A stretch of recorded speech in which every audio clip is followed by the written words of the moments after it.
Good morning. So, unfortunately, we do not get to experience what I had planned for our Athens experience. If you look behind me, there are some Greek columns. I'm in my toga with my leaves and gold in my hair. Hopefully, this gets you in a little bit of a mood to wrap things up in Athens today. I wanted to show you a couple things to try and really firm our knowledge of Athens into our brain. Remember, when we're talking about Greece, we're in this area of the world. On this map I'm showing you, all of this orange is considered Greek settlement. When you see the dots, those are major cities. And Delphi here that we read about in this chapter, that is one of the major temples or shrines. We're right here at Athens, talking about their golden age. So think about all the things that we read in the chapter: drama, arts, architecture. Hopefully you got a chance to visit the virtual tour of the Pantheon. But here's another image. What do you notice about this? What do you continue to wonder based on everything we've learned so far?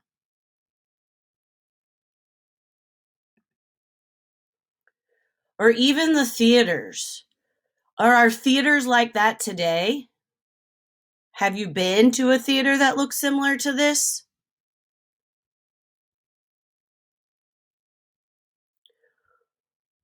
One of the major things that came out of the golden age of the Athens was the architecture. Take note of each of the three different columns. I know some of you have been to Washington, D.C. and been to other government houses. Have you ever seen any kind of columns like this before? Another thing that came out of the golden age was the Greek alphabet. You'll notice it's very similar to the English alphabet. And you might even have some schema of some of how the words or the letters are pronounced. So alpha, beta, gamma. Anybody ever heard of a sorority or a fraternity before? Those are Greek letters to give them their name. One of the most important things that came out of the golden age of Athens was philosophy. Today, we're going to talk about Socrates and gain an understanding of why he's important in Greek culture and Greek events.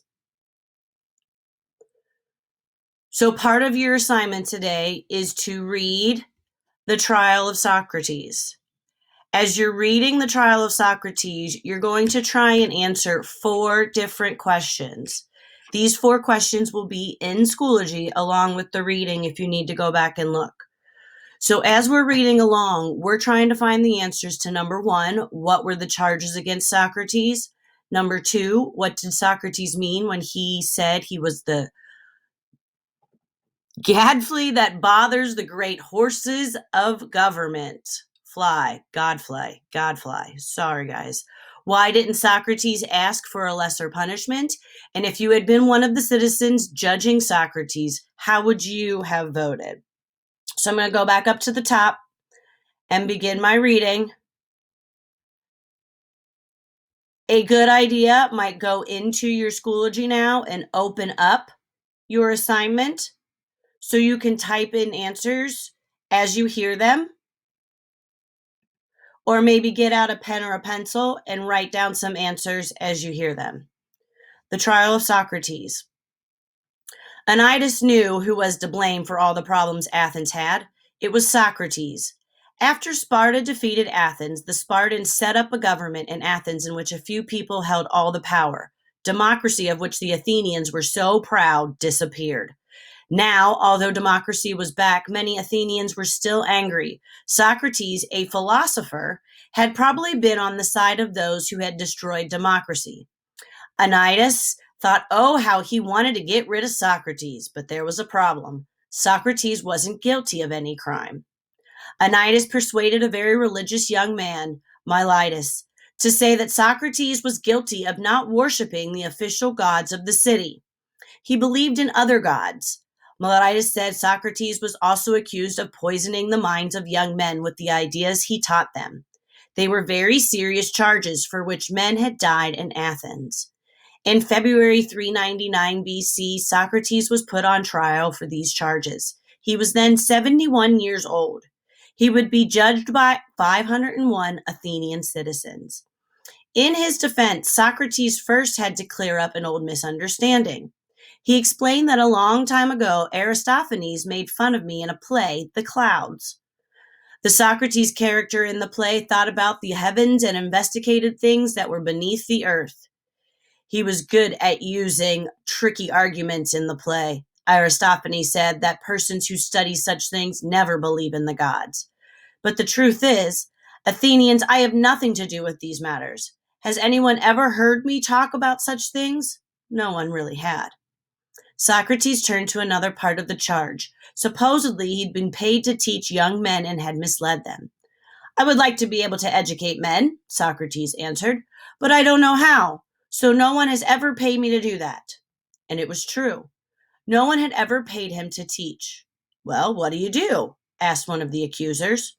Socrates paused before he spoke.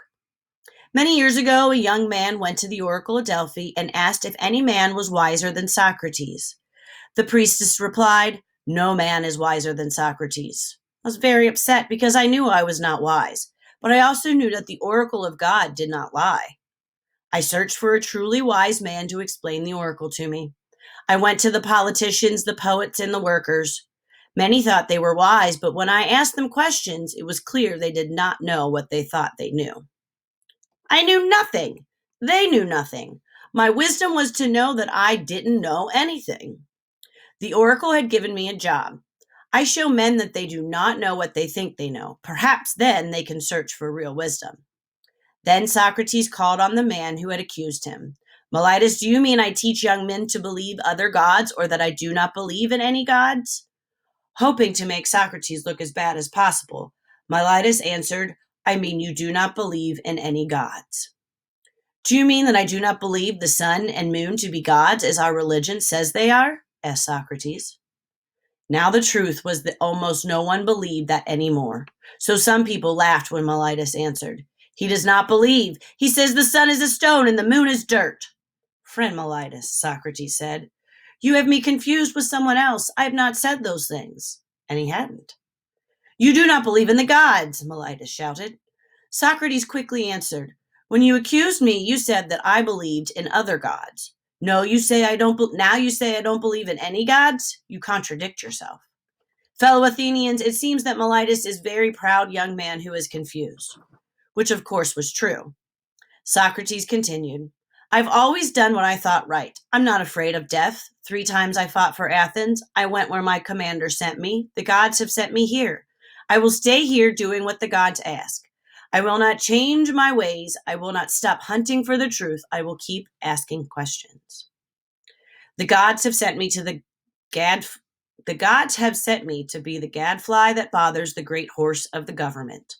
All governments need someone to bother and question them. If you kill me, you will not find me easy to replace. I do believe there are gods, and to them and to you I turn over my case. After Socrates finished speaking, the jury voted. The vote was guilty, 281 to 220. The majority thought that questioning the government was bad, so Socrates was dangerous. Miletus asked for the death penalty. No one thought the old man would really be put to death. They would just send him somewhere else to ask other people his bothersome questions.